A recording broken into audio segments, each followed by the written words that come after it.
बच्चों। बेटा कक्षा 4 में पर्यावरण अध्ययन यानी ईवीएस के अंतर्गत आज हम पढ़ेंगे बदलते परिवार। आपकी खोजे आसपास की जो क्लास 4 के लिए बुक है, क्लास 4 के लिए जो बुक है, उसमें आपका पाठ नंबर 9 है। ये बदलते परिवार जो पेज नंबर 66, 60 और 6 66 पर है। इसमें आप लोगों को बताया गया है कि परिवार किस तरह से बदलता है।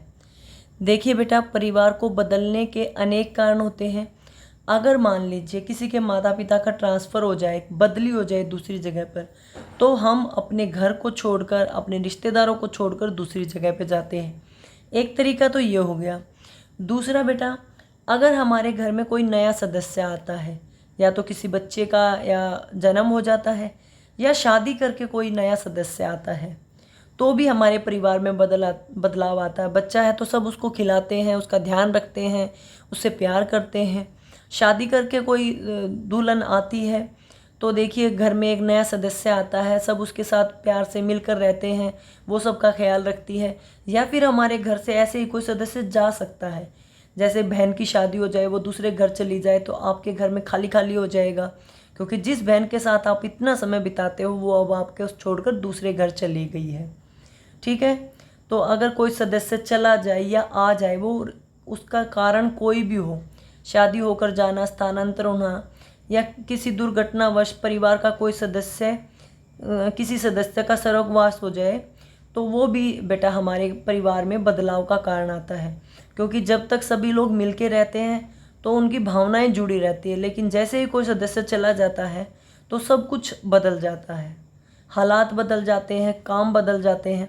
मान लीजिए अगर घर में परिवार में नई दुल्हन आई तो वो काम करेगी तो सबके काम थोड़े थोड़े कम हो जाएंगे, लेकिन अगर आपकी बहन ही शादी करके दूसरे घर चली जाएगी तो वो काम अब आप लोगों को करने पड़ेंगे। ठीक है, इसीलिए परिवार बदलते रहते हैं। इसी से संबंधित वर्कशीट को आज हम हल करेंगे। पहला प्रश्न है, निम्न चित्रों को, पहला है, बदलते समय के साथ हमारे परिवारों का स्वरूप भी बदलता जा रहा है, परंतु परिवार की आवश्यकता सब लोगों को होती है। परिवार में हमें क्या मिलता है? प्यार, देखभाल, सुरक्षा व साथ मिलता है। आप अपने परिवार के सभी सदस्यों का एक परिवार वृक्ष बनाइए, एक पेड़ बनाइए, या तो उस पर लिख लीजिए कि आपके परिवार में कौन कौन है, या फिर उन सब की फ़ोटो लगा लीजिए। इस तरह से आपको एक परिवार वृक्ष बनाना है। इस तरह से आपको अपना परिवार वृक्ष बनाना है। जितने सदस्य आपके घर में हों, आपको या तो सबकी फ़ोटो लगानी है या सबके नाम लिख लीजिएगा आप। ठीक है, अगला प्रश्न है, दिए गए चित्रों में को देखिए और उत्तर दीजिए। बेटा ये क्या है?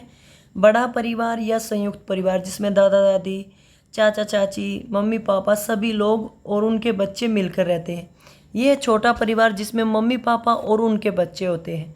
तो इन चित्रों को देखकर आपको बताना है कि इनमें कौन कौन से परिवार और उनके नाम लिखने हैं।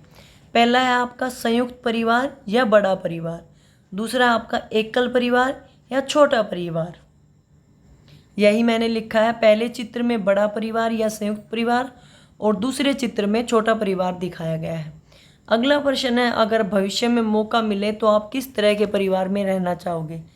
अगर बेटा मुझे मौका मिलेगा तो मैं बड़े परिवार में रहना चाहूँगी, क्योंकि उसमें ज़्यादा लोग होते हैं देखभाल करने के लिए, प्यार करने के लिए, साथ देने के लिए, अगर हमें कुछ हो जाता है तो हमें संभालने के लिए। ठीक है, यही मैंने लिखा है, अगर भविष्य में मुझे मौका मिला तो मैं संयुक्त परिवार में रहना पसंद करूँगा या करूँगी, क्योंकि बड़े परिवार में प्यार देखभाल करने वाले ज़्यादा लोग होते हैं।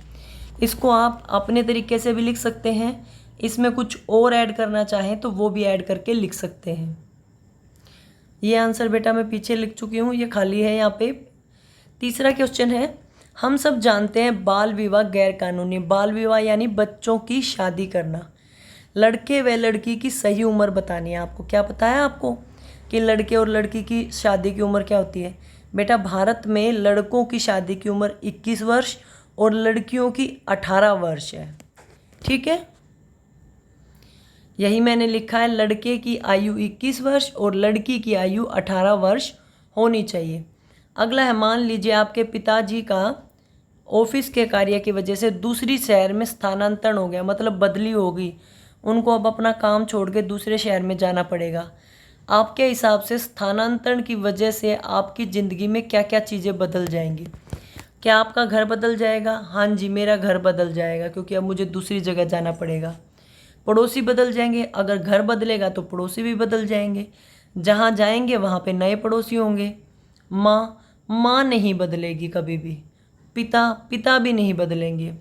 खाना बदल जाएगा बेटा, क्योंकि यहाँ पे जो हम खाना खाते हो सकता है जहाँ जाएं वहाँ पे ऐसा खाना ना हो या इस तरह का खाना ना खाते हों। हमारे दोस्त भी बदल जाएंगे बेटा, क्योंकि जिस माहौल में हम रहते हैं वहाँ अपने हिसाब से अपने दोस्त बना लेते हैं। भाई का स्कूल, भाई का, बहन का, सबके स्कूल बदल जाएंगे। मौसम, ये भी हो सकता है कि बेटा मौसम बदल जाए। अगर आपकी जो स्थानांतरण है पिताजी का वो किसी ऐसी जगह पे हो जाए जहाँ का मौसम अब रह रहे हो इस जगह से अलग हो। ठीक है।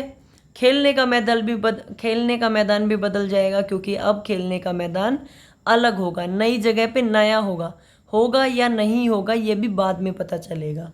ठीक है। तो इसमें माता पिता, भाई बहन और परिवार को छोड़ के बाकी सब कुछ बदल जाएगा। समझ में आई मेरी बात? जो चीज़ें बदल जाएंगी उनको मैंने सर्कल किया है और आंसर भी लिख दिया। माता पिता, भाई बहन और परिवार के अलावा सब कुछ बदल जाएगा। अगला है, नीचे दिए गए चित्रों को ध्यान से देखिए और उत्तर दीजिए। देखिए बेटा, इन चित्रों में क्या हो रहा है? नई दुल्हन आई हुई है परिवार में, लोग उसको मुंह देख रहे हैं, उसका मुंह दिखाई की रस्म कर रहे हैं, परिवार में उसका स्वागत किया जा रहा है, नेग लिए जा रहे हैं, सब लोग मिलजुल कर इस चित्र में खाना खा रहे हैं। तो अगर संक्षेप में बात करें तो इन चित्रों में क्या हो रहा है? परिवार में नई दुल्हन का स्वागत हो रहा है, सभी लोग मिलकर खाना खा रहे हैं, परिवार में नई दुल्हन आई है और परिवार में उसके कारण अनेक बदलाव भी हो सकते हैं। यही मैंने लिखा है। हमने इन चित्रों में देखा कि परिवार में नई दुल्हन आई है, सबने दुल्हन का स्वागत किया और मिलकर खाना खाया। ठीक है बेटा। अगला प्रश्न है, शादी के बाद क्या क्या बदल जाता है? निम्न शब्दों में से छांट कर लिखिए। भोजन, बिल्कुल बेटा, जिस जगह आप रहते हो वहाँ पे अलग तरह से खाना बनाया जाता है, और अगर शादी होके जाओगे तो हो सकता है वहाँ पे अलग तरह से खाना बनाया जाता हो। घर भी बदल जाता है, क्योंकि आप एक घर को छोड़ के दूसरी जगह जाते हो। माता पिता के बारे में ये कहना चाहूँगी बेटा, माता पिता बदलते नहीं हैं, लेकिन जिनके घर हम शादी करके जाते हैं वहाँ पे जो सास ससुर होते हैं वो भी माता पिता के समान होते हैं। रिश्तेदार बदल जाते हैं, मायके में अलग रिश्तेदार होते हैं, ससुराल में अलग होते हैं। स्कूल भी बदल जाता है, कपड़े भी बदल जाते हैं। ठीक है। तो शादी के बाद सब कुछ बदल जाता है। माता पिता के विषय में यही कहा है मैंने कि वो बदलते नहीं हैं, लेकिन हमारे माता पिता जो मायके में थे वो छूट जाते हैं, और ससुराल में हमें जो सास ससुर होते हैं वो हमारे माता पिता के समान होते हैं। इसीलिए उनको एक तरह से ये कहा जाएगा कि वो भी बदल गए, नए माता पिता मिल गए ना। इसीलिए मैंने लिखा है सब कुछ बदल जाता है। अगला है, आसपास देखिए और बताइए, क्या आपके पास आसपास कुछ ऐसे बच्चे हैं जिन्होंने हाल ही में स्कूल छोड़ा है? अगर बेटा बात करूं तो आप ढूंढ भी सकते हैं, इसको प्रयोग करके भी देख सकते हैं। आसपास देखिए, क्या कोई बच्चा ऐसा है जिसने अभी अभी स्कूल छोड़ा हो? नहीं है तो आप इसका आंसर नहीं में भी दे सकते हैं, कोई आवश्यक नहीं है जो आंसर मैं बताऊं वही आप लोगों को लिखना है। ठीक है। मेरे आसपास किसी बच्चे ने अभी अभी स्कूल छोड़ा है तो मैं लिखूंगी हाँ। वो बच्चे कब से स्कूल नहीं जा रहे वो बता देंगे कि वो 2 महीने से, 4 महीने से या 6 महीने से या कितने समय से वो स्कूल नहीं जा रहे। वो बच्चे कहाँ रहते हैं? वो अपने घर पर ही रहते हैं। ठीक है, अपने घर पर ही रहते हैं। उनके विद्यालय छोड़ने का क्या कारण है बेटा? जो मैंने जिसको देखा है उस लड़की की मम्मी गुजर गई, मतलब एक्सपायर होगी, और उसको अब सारा घर का काम करना पड़ता है, इसीलिए वो स्कूल नहीं जा पा रही, क्योंकि उसको अपने पीछे से बहन भाइयों की भी देखभाल करनी है और घर का भी काम करना है। यही मैंने लिख दिया है। आसपास बच्चे देखे? हाँ देखे। विश्वविद्यालय कब से नहीं जा रहे? 1 वर्ष से नहीं जा रहे। वे कहाँ रहते हैं? वे अपने घर पे रहते हैं। उनके विद्यालय छोड़ने का क्या कारण है? माता के गुजर जाने के बाद उसको घर का सारा काम करना पड़ता है, इसलिए वो विद्यालय नहीं जा रही। अगर आपके पास कोई ऐसा बच्चा हो तो उसके कारण का पता कीजिए कि वो विद्यालय क्यों नहीं जा रहा। आज हमने पढ़ा है बदलाव। बदलाव जीवन का अभिन्न अंग है। अपने जीवन में आए किसी भी बदलाव के कारण अपने जीवन का एक अच्छा संस्मरण लिखिए और एक ऐसा संस्मरण लिखिए जिसमें आपको अच्छा नहीं लगा। आप इसको जितना मर्जी बड़ा कर लिख सकते हैं, लेकिन मैंने इसको छोटा करके लिखा है कि बदलाव के कारण हमें एक जगह से दूसरी जगह जाना पड़ा। देखिए, आप लोग गांव में रहते थे, मम्मी पापा काम करने के लिए दिल्ली आ गए, साथ में आपको भी ले आए कि अच्छा लगेगा, मेरे बच्चे अच्छे से पढ़ जाएंगे। तो यही है बदलाव। यहाँ आने के बाद बेटा हो सकता है आपको अपने रिश्तेदार बहुत याद आए हो, उनको आप रोज़ याद करते हो, लेकिन धीरे धीरे यहाँ पर आपके पड़ोसी भी बन गए, दोस्त भी बन गए, तो आप उन लोगों को भूल भी गए, है ना। तो यही लिख दीजिएगा कि जो हमारे रिश्तेदार या दादा दादी गांव में रह गए, उनके कारण हमें बहुत बुरा संस्मरण हुआ, मतलब उनकी याद आती थी इसलिए हमें बुरा लगा, लेकिन धीरे धीरे आप यहाँ रहने लगे तो आपके दोस्त बन गए, ये आप लोगों के लिए अच्छा संस्मरण रहा। ठीक है, इसलिए बदलाव अच्छा और बुरा दोनों प्रकार का होता है। मुझे अपना गांव छोड़कर शहर आना पड़ा, जिससे मेरे जीवन में बदलाव हुआ।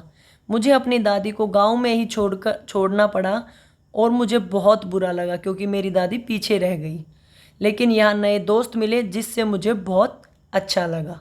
यही लिख दीजिएगा। ठीक है, अब बात करते हैं जीवन कौशल 3 Rs की।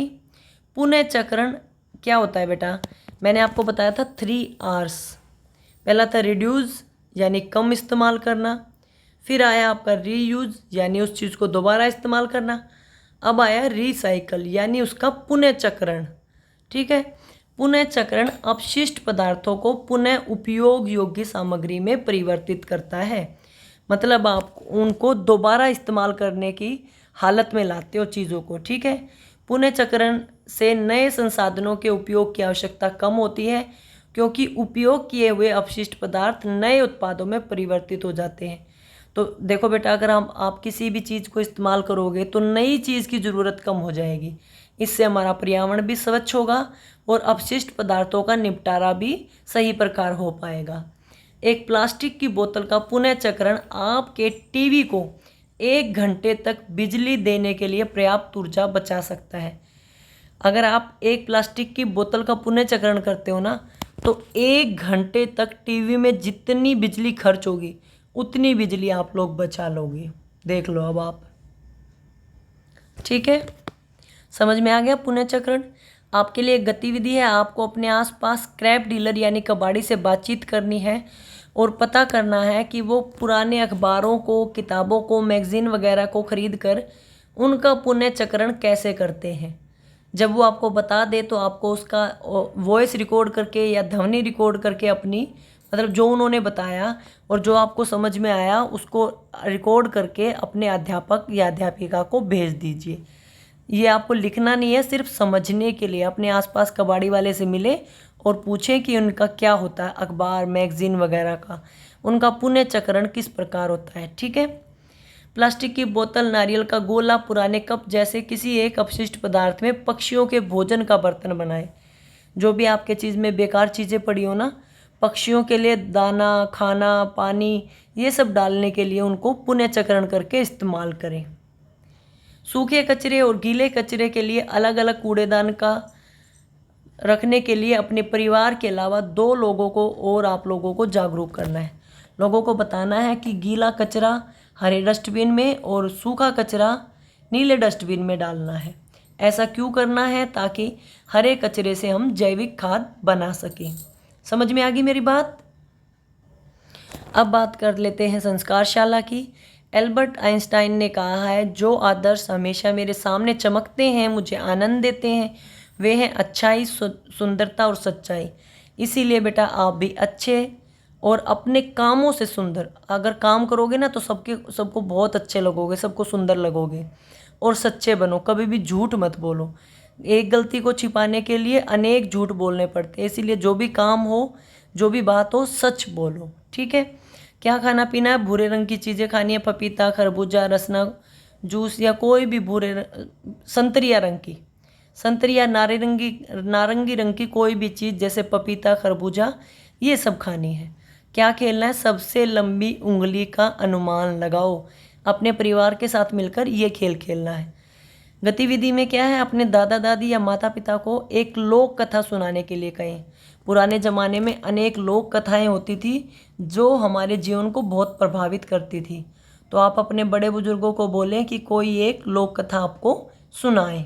ठीक है, आपकी दैनिक दिनचर्या वही है, कोई चर्चा नहीं करूँगी। लास्ट पॉइंट, अपना गृह कार्य समय पे पूरा करो। वर्कशीट में आज हमने सीखा बदलते परिवार। बहुत आसान वर्कशीट थी, आसानी से समझ आ गई होगी। कोई बात ना समझ में आई हो तो मुझे कमेंट करना। ठीक है, अपना काम पूरा करके अपने टीचर को जल्दी जल्दी भेज दो। वीडियो अच्छी लगे तो लाइक कीजिए, शेयर कीजिए, मेरे चैनल को सब्सक्राइब कीजिए। वीडियो देखने के लिए आपका बहुत बहुत धन्यवाद।